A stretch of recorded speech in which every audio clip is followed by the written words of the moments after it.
Welcome to Riviera Rats, a Palm Door podcast. I am Bill. And I'm Greg. And this is another bonus episode having to do with the recent events of the 2026 Cannes Film Festival.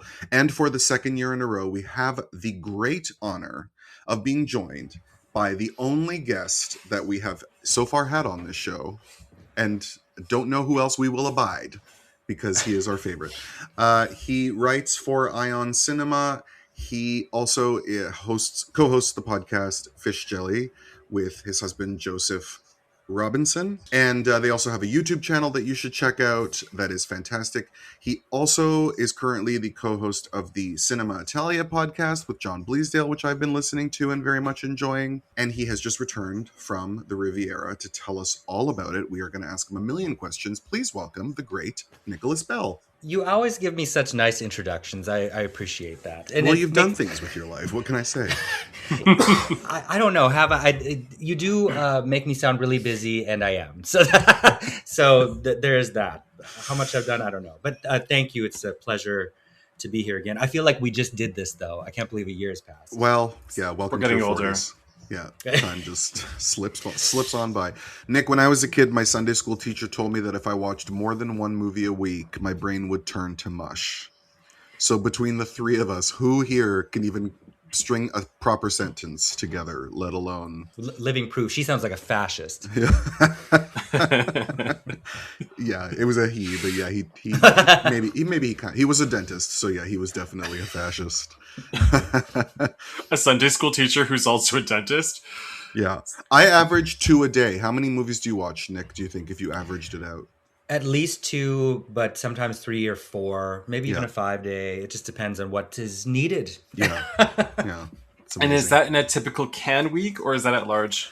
Oh, that's a normal everyday life. Obviously, a little more during the film festival, usually. Yeah. But as I'm getting older, I don't know how I used to do 5 films a day regularly. 4 seems like too much. 3 is a perfect festival day. Yeah. Well, it's also, it's not just that we're getting older. The festivals all become more and more intense as the years go on as well. Because for me, when I've done TIFF, like I used to do 20 movies in a week or whatever. And, but it also used to be that you could just show up and sit down. While as now it's like an hour of lineup and, depending on the weather, if you're waiting outside, all that, and having to get downtown, and everything but the actual movie watching is exhausting about a festival. So that has changed with time. I know I've said this before as my husband, I probably seem frantic some days. What's even funnier, though, is that he watches many of them with you and he never remembers a single one. Eternal sunshine of the spotless mind. Yeah, he has. That's right. Yeah. So we're going to ask you about your recent trip, although to shore up the events of last year as we talked about them, it's worth pointing out, last year when you were on, you told us that Sirat and The Secret Agent, I believe you said, were your favorites of the festival, and they ended up doing very well. They both got Oscar nominations. The Palme d'Or winner last year did pretty well on the Critics Award circuit, but then by the time we got to industry awards, it only got 2 Oscar nominations and it didn't even enter either of them as a frontrunner. And then we also had a Best Actress winner last year that never resurfaced after the festival. I mean, I think you can rent that movie, but... From last year at Cannes, I'm forgetting who won Best Actress last year. It was that movie. It was for a French film. Yeah, The Little Prince or The Little Sister. Oh, The Little Sister. Yeah. I think that is just coming out in the U.S. this month. Right, actually. Yeah. But it was the only one of the major winners that just disappeared, basically. And then Sentimental Value ended up having one of the biggest seasons last year, despite being the second place winner. So it was interesting to recall how things ended up. But this year, you went, and I was really thrilled at the prospect of you having pizza with Barbara Streisand on the Croisette. But the bitch didn't show. We already talked about this on our last episode because we were very upset that she zoomed in like General Zod over the big screen. So you didn't get to have pizza with Barbara Streisand. Did you end up in a bathhouse with John Travolta? Just nod if you can't actually confirm it with words.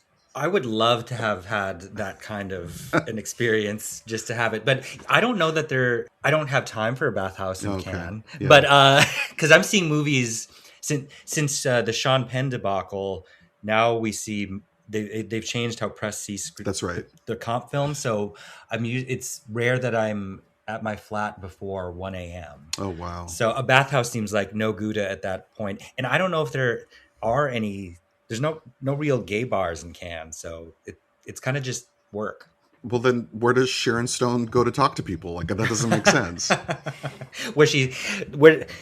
She was all on a trip about saying hi to whoever's next to you. That's This year. There's no way there isn't a steam room open somewhere on the Riviera at 1 a.m, and then you just see that beret floating by above the steam, and you just know he's there. I'm sure there's trouble there to be found, but Yeah. So we'll ask you about the movies, of course. We give out a dand d'or at in every one of our episodes. This is what I wanted to know. The Golden Turkey, our worst in show. Do you have one for 2026? Whether it's official competition or not. Oh yeah, for sure. There was a couple terrible films, but I would give that to the Nicholas Winding Refn. Oh, really? I really didn't like it. Interesting. Her Okay. private hell. Yeah, it was your private hell. It was my public hell. Her private hell is my public hell. Are you a fan of his in general, though? I think I used to be. He might be someone that I've grown out of, or maybe he hasn't grown, in my opinion. I thought that was a film that was difficult to sit through, even though it had some pretty cool visuals. But I think he's run out of things to say. Did he ever have much to say? I've only really liked one of his movies, and I actually really enjoyed Only God Forgives, even though I don't know that it has much to say. I agree with that. Yeah. And I think everything after that has been... This made Neon Demon seem like a masterpiece. Oh, okay. Well, then that's enough said. Were there any movies not in the official competition slate that you thought should have been comp films? At least 2 from Director's Fortnight. I really loved the Cleo Bernard film, I See Buildings Fall Like Lightning, and the Radu Judah adaptation of Diary of a Chambermaid. I think both of those, they could have kicked out a couple comp films and fit them in. But. Yeah, I heard good things about the Radu Judah. Yeah, I'm excited for it. Yeah. I don't think I've ever seen a Cleo Barnard film. I know her films well, but... my first can was 2013, and The Selfish Giant, I think, was in the fortnight then. I remember her being interviewed by the British press for that movie, but I never got around to seeing it. And not a lot of British films in the program this year. And not a ton of American presence at Cannes this year either. And that's all anybody was talking about there. Right. But it happens from time to time, and it's all anyone talks about when it happens. Is Cannes a failure? Does it have relevance? And then, of course, that was spun into a story that I've been reading over and over again about what a weak year it was. And I actually don't agree that. I think it was a very queer year. Yeah. There were so many lesbians everywhere. I think there were a lot of things I liked. I don't think it was weak. It was just... Yeah, I was going to say, because I didn't hear anyone, like last year, there were movies where it's like, no, this is going to win the Palm. No, this is going to win the Palm. And like, I didn't hear that this year. There were a lot of movies that people liked, but I didn't hear anything. There didn't seem to be a fight between people about what was the front runner that I could tell from what I was reading from this far away. Right. Oh, and add to that, outside the Un Certain Regard opener, I loved Teenage Sex and Death at Camp Miasma. I really was into that. I'm glad, because I fell asleep during I saw the TV glow. I had zero connection to it, so... I kind of felt the same way. Like, it was hard to find an entry point into that film, and Jane Schoenbrun's first very lo-fi feature as well. But I was kind of blown away how much I loved it. Oh, good. And it won the Queer Palm. It was the one party I went to that I always tend to go to. It's the very end. And Gillian Anderson showed up. All of a sudden, she was right in front of me accepting the award. So that was... I saw footage of her. She looked great. Yeah. Yeah. Oh, that sounds really cool. Was there a beret floating around at that party? Not that I noticed. I had to pay for my own drinks this year, which was irritating. But was Jordan Firstman making Debussy puns? Oh God! And asking for a bump at the premiere. I know. Did you see his film? I did not see that one. However, I wanted to. I just didn't fit it in. So, first, second, third place is Fjord by Christian Mungiu, Minotaur by Andres Vyagintsev, and The Dreamed Adventure by Valeska Griesbach. We're very heavy on the Northern Eastern Europe flavor this year. Did you see all three of these? Do you agree with this ranking? I saw all the competition films, and I reviewed all of them. Wow. Well So done. We do that in a month, Nick. That's crazy. yeah, it's a bit of insanity. Yeah. But I did it 1 year, and now every year at Berlin, Venice, and Cannes, I just do it to Okay. say I can. All But right. it Well, probably and is because they might foolish. not ever get distribution. That's true too. Yeah. Yeah. So it can be helpful. In short, yeah, I watched all three of those. I wasn't mad at Manju winning his second palm. Hmm. I think that I had a lot of interesting conversations about the film, and I think it's a lot more subtle than it seems, because I think it is taking aim at both sides of the fence in interesting ways, at the situation at the heart of it. And it also strangely was his most satirical, because Okay. usually I feel like kind of a devastating feeling for usually the women Right. suffering for their agency at the heart of his films, and this one I didn't feel that so much.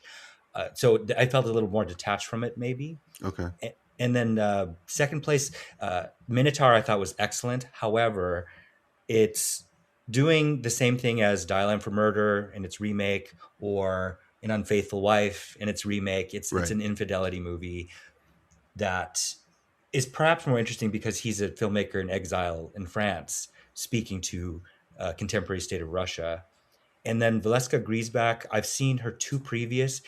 It's a difficult film. It's quite long. I almost wish she had trimmed it a little bit, but the lead is quite good, and it's also disarming in a way that when it becomes really sinister and you kind of realize what's going on in this border area or what historically has gone on, I think it is quite effective. So I was kind of happy that did win something.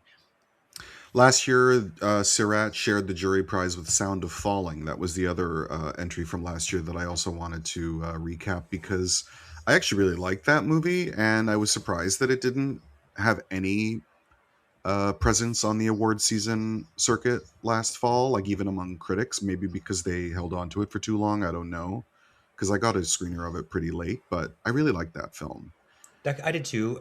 I forgot when I did my rundown for our YouTube that Masha Schlinsky, because they usually don't allow Germans into the Cannes competition, and it's just so rare that I'd already forgotten about poor Masha, because my Yeah, mind always goes to Marn Ade for right. Tony Erdmann. But it was Sound of Falling was Germany's official submission, I I think think. so. But Yeah. yeah, it kind of didn't get a lot of buzz, but Yeah, it was it's a great. shame. Yeah, I mean it's a top shelf movie. Like it's not one that I think a lot of people really like. It's an obscure movie, and you kind of have to let it happen without trying to figure it out too much. But I don't know. I really liked it. What else do I want to ask you about? So the movie I'm most excited about is La Bola Negra, the Black Ball, by Hmm. the Javis. Just picked up by Netflix. Oh yeah, Netflix did buy that, didn't they? Yeah, Yeah. they did.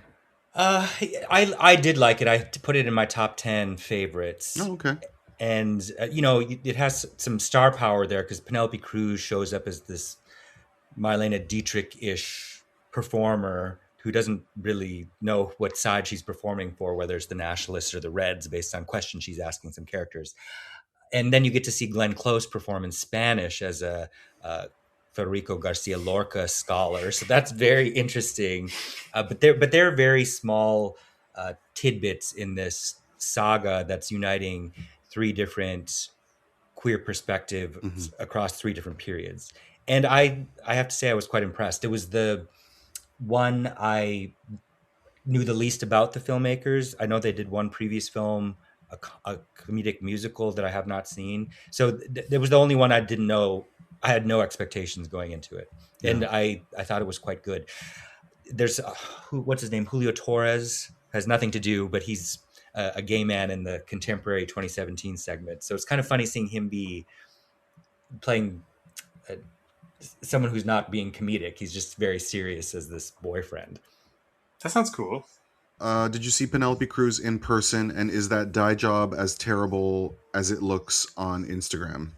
I saw you post that meaningful clip of that she was talking about getting asked what's it like to be in a film with three gay Right. male leads, and how she thinks that shouldn't even be a question. I didn't see her in person. I mean, it was an interesting. I love her. I mean, like, I love her. And So I've much. seen her in person, and she is like Chanel number 5 in human form. When you like, you can Mhm. tell that a lovely aroma has entered the room. And I'm shocked seeing this footage of her with this like terrible dye job, with the Cruella de Vil outfit, the bad lipstick color, like, and she's Yeah. representing the gays with this movie. Like, what is going on with Penelope? It's a Griselda highlight for Oh, sure. yeah. It actually, now that you're bringing that up, it doesn't look too much different in my mind's eyes. The Demi Moore haircut in I Love Boosters Right. as well. It's not really Totally. Yeah. like what were we trying with that? No, I didn't. The celebrity that randomly walked by me in the Palais Mhm. looking like she was lost was Andy McDowell. Oh, well, she always looks like that. And It she's was kind so of, silver these days. She looks great. Yeah. she looked fantastic, but it looked like she was just there to watch movies. Oh but no, she always looks lost, and I guarantee you, she'll always ask somebody where the bathroom is or where That's there's what a she was doing. kiosk. Yes, and then she'll laugh her ass off at herself when she can't figure out your instructions. She's that cool mom. Yeah, absolutely. Although we have a cool story of a friend who was in a washroom Yes. where Andy McDowell came up to her and said, "I love your hair." Yeah, Oh, in a Toronto restaurant. coming from her, that's quite a compliment. As she left the restaurant, Andy McDowell winked at our friend on her way out the door, Oh, like she remembered the encounter. Incredible. Yeah. that's sweet. Our friend did deserve it, and our friend is a hairstylist, so it was particularly meaningful to her that a movie star complimented her hair. Tell us about press rooms. Did you spend much time in them? Were there crazy questions? Were you embarrassed for anyone, like that New Zealand woman who told the Koreans that she had no idea who they were? Oh God, see, I never go to press Okay. conferences because I even well.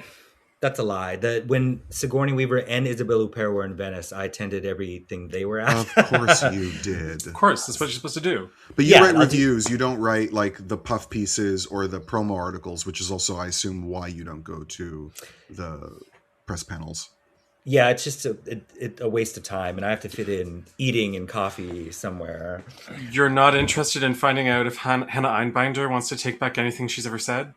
Oh God, no! And then everybody wants to ask about current political events and Right. expect these people to say profound things, and most of them are not maybe profound people. So Well, none of them are. I mean, like, they didn't get to where they were because they have like MBAs or master's degrees. I don't even know what postgraduate degrees are. That's how stupid I am. And it's all because of Berlin and the debacle with Wim Wenders at Berlin. And so they're all preparing these articles about how, like, look how Cannes is so much more open to the political moment than Berlin is, blah blah blah. And it's all really, really cynical, and it does nothing good for anybody suffering anywhere else in the world. So it's kind of annoying. But anyway, tell us about Pawlikowski. I'm really excited about Fatherland. That movie seems really cool. I did quite like it. I think that was my number 10 slot in my Ooh. top 10. And it's a much colder, austere film than Cold War, Okay. perhaps ironically. And it's about Thomas Mann and his daughter and Germany trying to kind of reinvent themselves from the ashes and kind of bringing him back because he'd left the country as a symbol of the new world they're trying to build. And it's set during a week where he has to travel from west to east side Germany. I think it's Frankfurt to Weimar. And he's accepting, there are two different ceremonies about him accepting the same Goethe Prize. And his son kills himself, played by August Diehl, somewhere in the middle of that. It's kind of a cold film. Sandra Hüller has some more heated moments because they go to a party, but it amounts to just like kind of hackles being raised. It's a very even keel film, and it's 80 some minutes. It's kind of a perfect length. And I think if it was longer, it would have felt like it outstayed its welcome, but it's beautifully shot. Yeah. There's a lot to shocked? enjoy. He won Best Director before. Did you feel like he deserved to win again? I think the consensus seemed to be that film would win something. Okay. Because for some reason, the Best Director prize is the one that I hate when they split. More than I hate them splitting any other awards. It's the only split between two films on the major awards for the official competition. And is it because they're such opposite films? Is that why they were both cited? Is that they're representing two halves of a whole, basically, with these two very opposing flavors? Usually to me that means the jury had opposing viewpoints and they're trying to make everyone feel happy Right. is when I think they're doing that. But technically both acting prizes were they kind of did something Well, they interesting split there. the award, but not between films, just No, between yeah. actors. Yeah. Yeah. They did an eighth day of Yeah. Voltaire. Yeah. Yeah, that was interesting how that panned out. But but remind me, besides Polakowski, who was the other director that won? The Black Ball, the guys. Black the Ball, hobbies. yes. Yeah. Okay. That's what I mean. Like, they seem like such opposite films that it feels like they were covering both. And then, of course, yeah, there are always disputes with the jury that do seem to sometimes be appeased by a split award, or it's because they're arguing about the palm and the consolation is to give a film another award to appease the people who thought that should have won the Palme d'Or. Right, because I'm sure what year did they stop? They stopped giving out ties for the Palm because they can't do that any longer. That it's in the Gilles Jacob years. Like, they haven't done a double palm since the 90s. Since the Taste Eel of and Cherry? Taste of Cherry. Yeah. And then they made a rule on how many awards you can give to a single movie. Right. Before Patrice Chéreau had a shit fit and still did it. Yes. Because that's the thing, is that they make up rules, but then when you have a jury that refuses to follow them, they can't really do anything about it. Or if they do, it's like it's not worth the effort. So, and the Cannes is not like the Academy. There isn't like a codified rule book that is voted on by a board or anything like that, and with an official history that we can read up on. So, like, the answer to questions like when did they initiate this rule is like it's always kind of around this time. It's never like a hard and fast answer. And then there's exceptions to it after they come up with it anyway. Like, as Greg cited, Elephant won the Palme and Best Director because Patrice Chéreau threatened to resign if they didn't let him give it both. And two awards were given to the Barbarian Invasions that same year, and I want to say 2 awards were given to Uzak that year. Yes, they were. Was it that year? I thought that was later. Maybe it was later. Yeah. I did want to ask you, when you're out there, is there any kind of historiography happening of the festival? Is there any museum? Is there anything that people can go and learn about it? Because that kind of stuff is not out there virtually like it should be. I don't think so. Not even like a temporary display?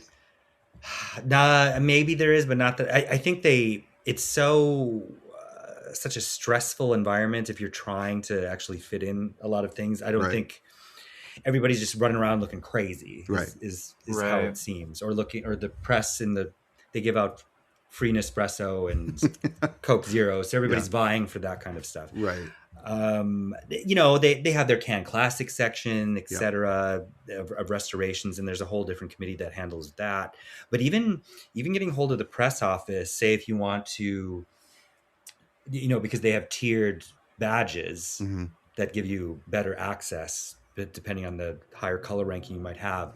And, there were a lot of people that I know from other festivals that actually came this year. I don't know why, but in that we're surprised that they got like a blue badge, and trying to even get a meeting with the press office is, they don't make themselves available. So it's kind of just sink or swim. Yeah. There's a Chopard boutique with like old photos of Catherine Deneuve. That's basically what we get for. As you can imagine, the whole entire city, especially around the festival venues, because there's some of the venues are a little more spread out. There are tons of huge posters and I guess you could say installations around the area of celebrities from years past and the year the picture was taken. So that you can tell where you are and that this is a place that's dedicated to this going on right now. But to learn anything. Yeah. Well, it only took 70 years for the Academy to make a museum, so I'm sure Cannes will take about as long. And next year's the 80th, so I'm assuming we'll have lots of weird awards. Right. Yeah. Next year. There will be an anniversary prize for sure, because they do one every 5 years. Did Nicole Kidman get that in 2017? They actually give a movie an anniversary prize every 5 years. But then, they also come up with... I find the ones that are for individuals, it's basically like they look at the list of who's coming and then maybe some other things too. because they planned 2 honorary palms this year, but then John Travolta came. They're like, well, we've got one in the back. Let's just give him one too. I did not see his film, although I'm very curious. Is it a theatrical release? I heard it's only an hour long. I know it's Apple Oh, okay. is releasing it, but I Okay. can't imagine what I don't know. But I was not about to spend time on that there. Well, I never saw a good review of it, and I never saw a terrible one either. So it doesn't seem like anyone's particularly enthused about it, other than his presence, as Marcel Marceau. God. I think he say something about how he was inspired by directors he admire who wear berets. I don't know who he's talking about. It's pretty great. The quote is something like, I thought, I'm coming here as a director. And then I thought, wait, what do directors wear? Berets. No. what Which they don't. era? But also, I thought it was great. We all thought it was great. The internet dragging him did it in a very loving way. You don't need to explain why you're doing it. Just wear the hat, man. Yeah. We all think of John Travolta as being a little ridiculous anyway. He's never been somebody that we take super seriously. So, right. yeah. I wanted to ask you about the acting prizes. They were the best actress went to the 2 lead actresses for All of a Sudden, Virginie Efira and Tao Okamoto. And the best actor went to Emmanuel Machia and Valentine Just Campagne. Demon Twinks. That's all we think of them. The Demon Twinks. Yeah. The Demon Twinks from Coward. What did you think of these movies, and what did you think of these performances? Actually, I thought those were really lovely gestures to give them to both the co-leads in those. For the Hamaguchi, which I think was the longest film in competition. Shocking. Yeah. I mean, I think Happy Hour, which is 5 hours, is a masterpiece. And that is a film I didn't think needed any edits. All of a sudden, I felt like it didn't quite need to be as long as it was. Right. However, the 2 leads, who I think you could say are lesbians, but it's in a very platonic way. Because Virginia Efira always looks like she's up for anything anyway, so Yes. It's hard to tell. Yeah. But you are kind of watching 2 people fall in love for whatever they're seeing inside their heads. But they had some of the best chemistry building between 2 people I've seen in a really long time. I thought it was really lovely. Oh, that's nice. It's quite beautiful and moving. And then they're nestled in this kind of French medical melodrama, and you've seen many of those over and over again in this industry. And some of that felt quite familiar for French cinema. And I don't know if he needed so much time in that peripheral realm outside of these characters. But I was happy to see that. How did you like it compared to Evil Does Not Exist? Because Greg and I were both lukewarm on that movie. I was lukewarm on that too. Okay. And that was in Venice, and a lot of people, I think he's one of those directors that to a certain consensus can do no wrong, maybe that there will be diehard champions, it seems like. But that was of his recent stuff was my least favorite. Okay. Yeah. I thought it was trouble navigating a through line of what it was really trying to say, although the running time is very forgiving for that film. It is. And then tell us about the Demon Twinks. Yeah, Demon Twinks. That one guy, he just looks like he's all teeth with a forehead. Yes. Yeah. Yes, he looks kind of malevolent when he's smiling. Yeah. Belgian. Yeah. He was in another film that I saw called Sanguine.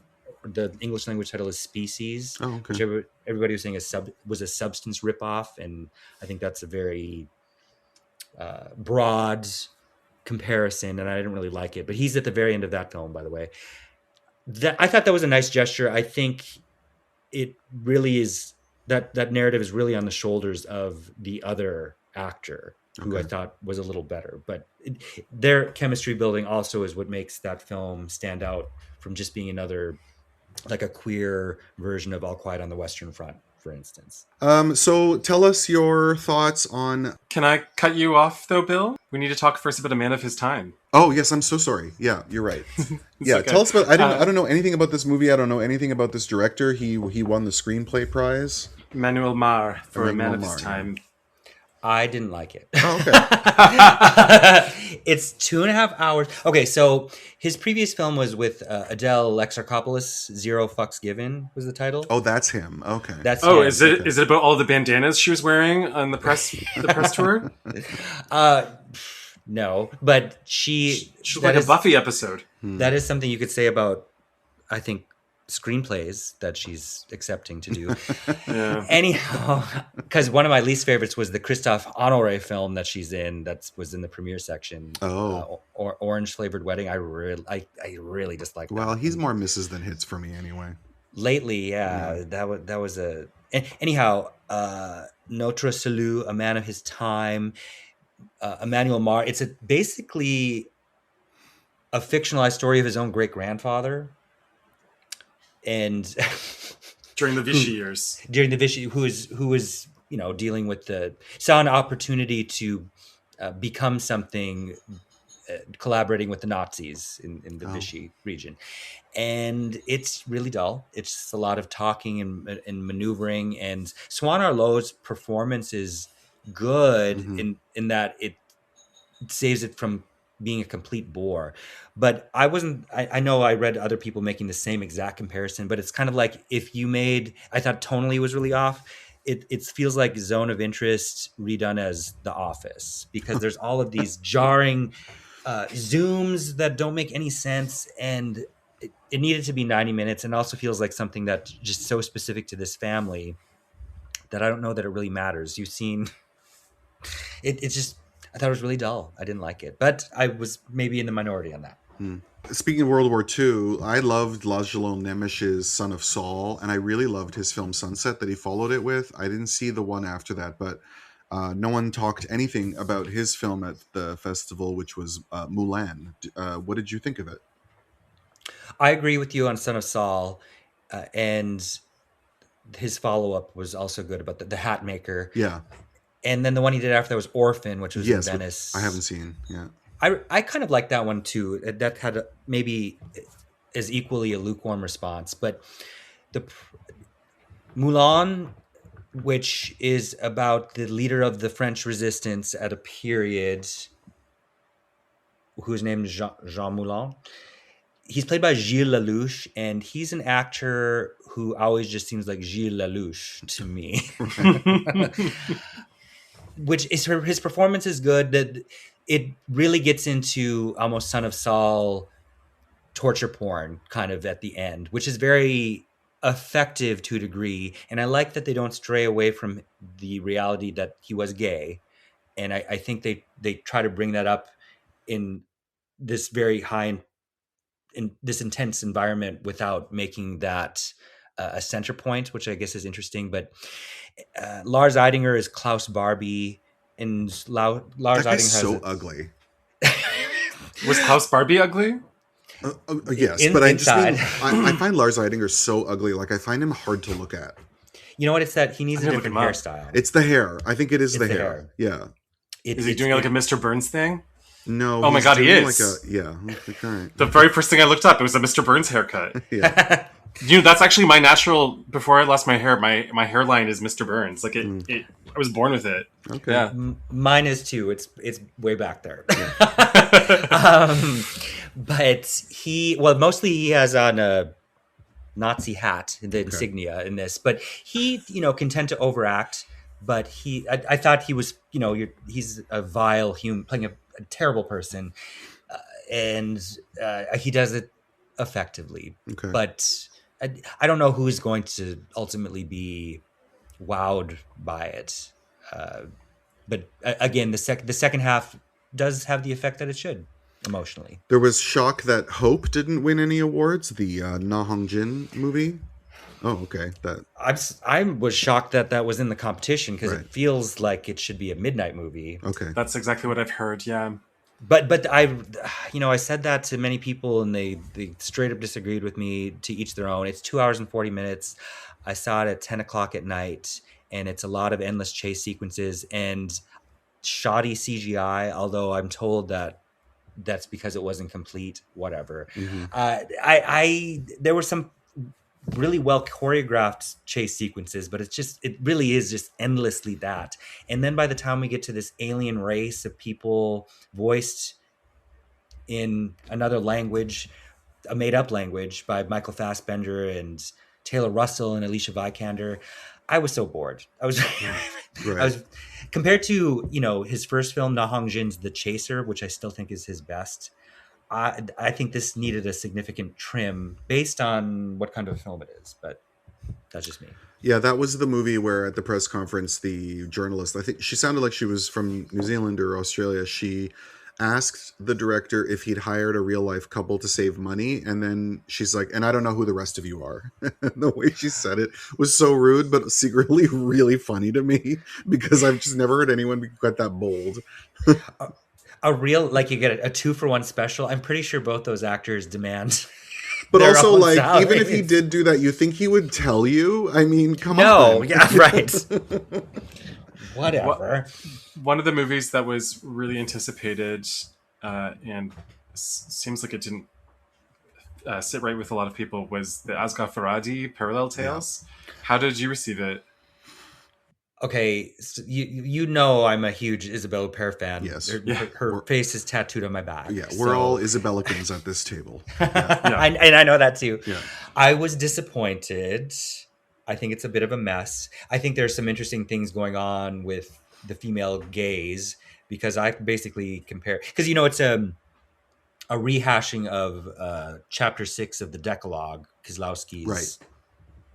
Magnum opus, and apparently that's a project all of those are going to be so remade. The one where she wants to sleep with her dad?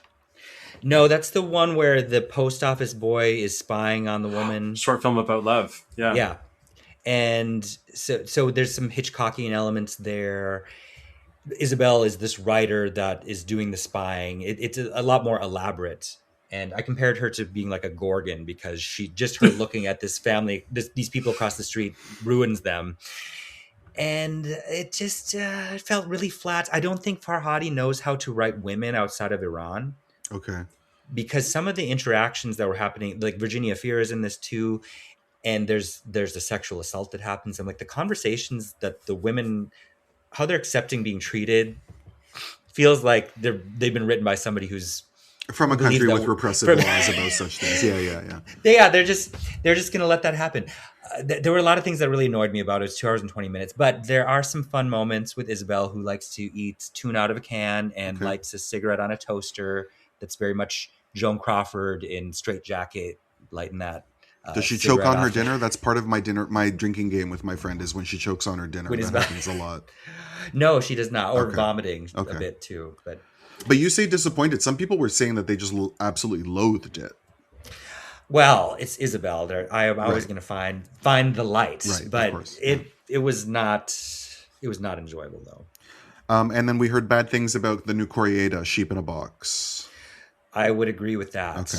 Yeah. It feels like something.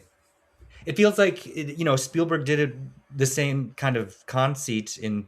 What was that, 2001 with AI? It's basically that kind of... So it feels like this archaic version of what we think, AI robotic children would be like. And it's very twee and it's very dull.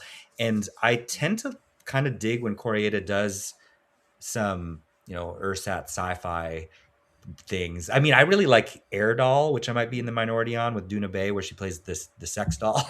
I haven't seen that one. From 2009. We watched the one, what was it called, from 2001? The one where the people all... Distant Moon? No, that's not what it's called, is it? We watched two movies. There's 2 movies in the 2001 competition. They're both Japanese, and they're both dance. Oh, you're thinking of Desert Moon. That's another Japanese movie. Distance. Okay. Distance. Where the people had... Yeah, it's like it's an improvised movie. I thought that one... Like, when was the last time Koreeda was good? Because I think Still Walking is the masterpiece from him. I love that movie the most.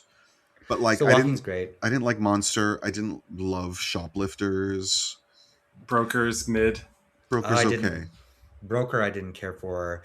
But Shoplifters, it almost felt like that was his time that he served and can. That one he did... The genre film in Venice, The Third Murder, was... Oh, I haven't seen that. Yeah. It's not... I didn't really care for I liked Like Father, Like Son. It's a... And I loved Our Little Sister as well, but those were a while ago. I don't know. Yeah, 2013 and 15.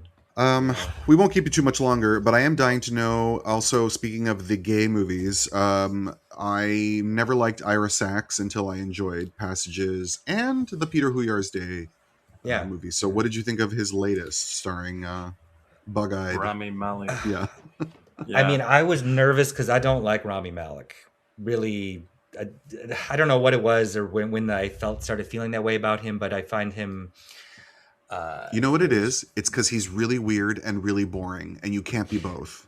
He's weird and boring, but then takes up a lot of space. That's what I mean. He's not interesting enough for someone who is as like left of center as he is. Right. But this was, I think, some great casting because he plays an actor that's dying of AIDS Mhm. and in 1980s New York and is on the verge of perhaps his last chance on stage. And what I always do appreciate about Ira Sachs, he's trying to reconstitute or recuperate obscure or forgotten queer properties of the past. Sure. And so the mechanism, the stage play that Rami Malek's character is trying to he's rehearsing for is based on a 1970s film by a French Canadian filmmaker Andre Bessard. Oh, right. Yes. I Once Upon a don't Time in the remember what East. it's called, but yes, I think it's the English language is Once Upon a Time in the East. that's right. Which I've never seen, and now I feel like I need to. We will be But- watching it because it played in competition, so we'll be watching it on a future Okay. episode of our show. Okay, yeah, I've been meaning to this week kind of dig that out. As the musical selections in this, I thought were really powerful too, because they used Ronnie Blakely's "Lightning Over Water," Okay. which Cool. was, I think it was for a film soundtrack about Nicholas Ray. That's called Nick's movie. It's also called Lightning Over Water, but Wim Wenders did it Oh. in 1980. Okay. That's also something I want to catch up with. But anyway, I really that I thought was a moving film. Rebecca Hall returns to work with Ira Sachs. She plays his sister, and She's growing on me. Me yeah, too. same. Yeah. As she's gotten older, especially. She's wonderful in Peter Huyar's Day. Her listening in that movie is fascinating. Yeah, Yeah. I liked her a lot in that too. Yeah. And I thought she did a pretty good job at directing with Passing. Yeah. She just doesn't suit being young. That's why we like her now. And also because Yeah. gay men have no use for any woman under the age of 40. So Exactly. Yeah. Like when I like them when they don't give a fuck anymore. That's right. And want to be themselves. Yeah. And I wanted to know, what did you think of Bitter Christmas? yeah. I liked that as Amarga well. Yeah. He's doing it's meta in a way because it's about a film director that's borrowing from his own life to the detriment of the relationships around him, which is very much like Almodovar's influences, like Capote and I'm sure many other people. It's going by a title called Autofiction, but I prefer the Bitter Christmas title because the Mexican singer is her name Shavala. Two of her Chavela Vargas. Yeah. two of her Bitter Christmas is used, but also La Llorona very beautifully in the film. He's used her many times on his soundtracks. Yeah. Yeah, and but there are two like longer moments that I thought worked really well. I liked it. He's basically speaking about a director who's said everything before and is trying to find new ways to say something relevant. So it's very much that in a nested way. So like it plays to fans, but you didn't think it was like a travesty that it didn't win any awards? No. Just enjoyable and queer. I think it's interesting that it opens in 2004 and then we learn that it's set in 2026, but this gay man is writing about his experience, but through the prism of a female character. So I think that is an interesting mechanism, that he's going to the past and the queerness becomes kind of heterosexual in how he's examining it. So it's saying a lot of interesting things.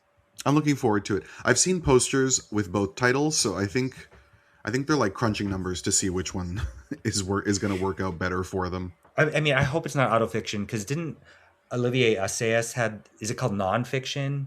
Yes. With Juliette Binoche from 6 or 7 years ago? Which was not the French title. Like that was also a completely... Yeah. I hate how they do that. And I feel like it's reaching out to the Sally Rooney camp a little bit too much. Autofiction. Yes, it doesn't feel like it suits one of his movies. Like Bitter Christmas sounds like the name of an Almodovar movie. Yes. Yeah. Another film in competition with Adele, was Garance, but the English language title is Another Day. Oh, okay. Yeah. It's a terrible title. I wanted to bounce one more title off of you, if I could. Did you get the chance to see Clarissa, the Mrs. Dalloway adaptation? No, I did not. Oh, yes, I heard great things about that. I want to see I this did movie. too. It sounds good. Yeah, I And it love sounds that like it's book, very so- faithful. Yeah. Yeah. I heard bad things about the birthday party as well. The Leia, what's her name? Leia Mysius Mm, is Yeah. probably butchering her. Misius. I mean, who has worked with some phenomenal contemporary French legends as a screenwriter as well. The problem with the birthday party is that it was in competition because it's a character driven genre piece that is very much the same thing as William Wyler's The Desperate Hours, which Right. Michael Cimino remade. This family held hostage and then we learn that Hafsia Hersey has this terrible past, a la La Femme Nikita or Point of No Return, which again, I thought for what it is, it's interesting. It just probably shouldn't have been in competition. Also, I like Monica Bellucci has a fun role as an artist, also held hostage, and the little boy who was in Bruno Dumont's Lil Keen Keen is all grown up and playing a villain now. amazing. Yeah, Film Comment said the same thing, that they didn't think it should have been in competition. If it wouldn't have gotten reviewed so terribly if it had been anywhere else. The last one I want to ask you about, and then Greg, if you have any more, was the Marie Kreutzer movie, A Gentle Monster, which is her sort of reckoning with the results of her last film and the fact that like half of her crew and cast got accused of sexual misconduct or worse. For Like, her does she film just- that was like a made-up history of Cece that wasn't in any way faithful to history, so its existence confuses me to begin with. But anyway, I didn't mind Corsage because I think Vicky Creeps is a lot of fun in that. me too. But It's just that like it's made up. So then why did you make a made-up movie about a real person? I know, and then the anachronistic music, which Marianne Faithfull I'll always listen to. But anyway, those are fair questions to ask that film. I don't know what the point of Gentle Monster was, considering such a provocative scenario, which Right. is Léa Seydoux playing this woman whose husband is suddenly arrested for distributing child pornography, Right. and that's such a it's announced very quickly in the film, and then it really just goes nowhere. And then they also make her a musician who only covers pop songs written by men talking about love so she can throw their lies back in their face. Oh, okay. Like All it's right. very... And then Catherine Deneuve is her mother, has nothing to do but smoke cigarettes. It just I mean, spot the lie. right. It was disappointing, even though I like Léa Seydoux a lot, and actually she was in my favorite film in the competition. I know I've said this several times, but I'm definitely in the minority on this. But I love the Arthur Harari film, The Unknown. The Unknown. Because it's very much like Bonello's The Beast, also starring her in a way that I found quite profound. It reminded me of Tarkovsky or Cool. the identity issues in Antonioni's The Passenger. All of those things were floating around my mind. I really liked it, and it has a sex scene that kind of blew me away. Well, I was going to ask you, what would you give your Palme d'Or to? So is that the choice? Yeah. That would have been the one. Yeah, That's cool. I didn't know before Anatomy of a Fall that he'd also directed movies. I knew that he wrote with her, but I didn't know that. Was it just one previously? The Anoda, 10,000 Days in the Jungle. Okay. That's the no. He did one with Pierre Nini or Nani, however you say his name. Nene. Yeah. That guy's cute. Yeah, he's also in Parallel Tales. Right. Yeah. I saw him on the red carpet. Greg, do you have any questions for our illustrious guest? No, I think we've covered all the bases. We talked about all the movies we wanted to talk about. We talked about Berets. Yeah. We talked about Isabel. Were there any experiences that like were particularly memorable that you're not going to save for your show? No, we already recorded. Yeah, I don't okay. know. I mean, it very much is nose to the grindstone there, unlike Yeah. Berlin, Yeah. which there's a life outside the festival to be had, or Venice even. It's Why is that? Is that geography or is it just the size of the festival itself? Like the I think it's the location, Okay. because like Berlin is an actual kind of metropolis, Right. where so you can find really inexpensive places to stay, and there's other things going on besides just the festival. Right. Whereas Cannes, it's just Cannes. Venice arguably a little bit too, but it's just a tourist hotspot. So Right. the At a hot time of year too. at a hot time of year, nothing, there's not really a nightlife, which is something I always crave. Yeah. That's my break. But Were there any? I guess my last question is: were there any difficult discussions you had with fellow critics, like where you were really opposite each other on a film and it got ugly, or heated, and maybe not necessarily ugly? I think I got challenged. Usually, it was around hope. Oh, I okay. feel like I got challenged the most on to people that already know me and were like seeking out my opinion as well. I mean, I hate sitting next to some stranger and then this one lady came and sat by me and asked me what my favorite was, and basically was like, "That's stupid. I like this." I'm like, Right, because this happens at TIFF too. People ask me questions, and I'm like, "You're just asking me so you can tell me what you liked. So just tell me." right. Yeah. So Yeah. and it means nothing because I don't know you, you don't know me, but whatever. It kind of reminds me of a cafeteria gossip. Like, what do we think about Bill? Yeah. Is Hope this year's Women Talking, where it's like if you don't like it, you're a bad person? No, because there's really nothing of substance, I think. Well, there are some probably cultural, contextual things you could read into that, but Okay. I don't. No, women talk. There's more to say about women talking, I think. Okay. Thank you so much for coming on the show. This is wonderful to do a second year in a row with you, and Yes, we really appreciate it, Nick. It's such a thrill to have 2 degrees away from Cannes, because we will get there eventually. But to have you be so generous with your time and tell us all about your trip, I really appreciate it. We both really appreciate it. We'll hope you do it again. I will have you and Joseph on BGM again soon. I still have that movie written down that you guys recommended to me, and I want to do an episode with you. Okay. I don't remember what it's called, but I have it written down. And everyone, listen to Nick's all of his shows. Tell the listeners where to find you online and everywhere else. Oh my. Well. First, thanks for having me back again. And when you do both eventually get to Cannes, I can help you navigate with some tidbits and recommendations for, because eating can be difficult with time. And I know eating's never difficult for us. Just tell Greg where they sell chicken wings, and he'll be fine. There are some places there. See. You can find me on YouTube at Fish Jelly Films, where our podcasts, that is everywhere podcasts go, and that also posts to YouTube. Ion Cinema, I only do for film festival coverage now, so that's written on there. I also sometimes write for Spin Magazine. That can be on there. And then, yes, I technically have become the co-host of this Cinema Italia podcast. That will probably continue for a little bit. It's nice. I enjoy it. I've been enjoying it. Thank you. You guys are actually doing a lot of films that we have either talked about or will be talking about, because a lot of them are Cannes selections. So that's right. Yeah. He's very cool. How often do you guys record? Well, I thought it was just a guest spot, and then all of a sudden I had recorded like 15 of him, banking them. And John is also an author. He has written a book called Connery. Yes, I saw that. He wrote a book on Malick that I think has a lot of fans. So he's a British man living in Italy. All right, Nick, we're going to let you go. Thank you again, and I'll talk to you soon. Thank you both for having me, and talk to you both.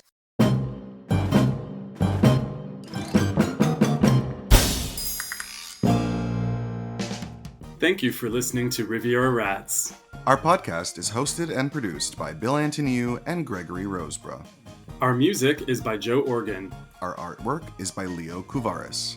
Follow us on Instagram at Riviera Rats. Write to us at ratsriviera@gmail.com.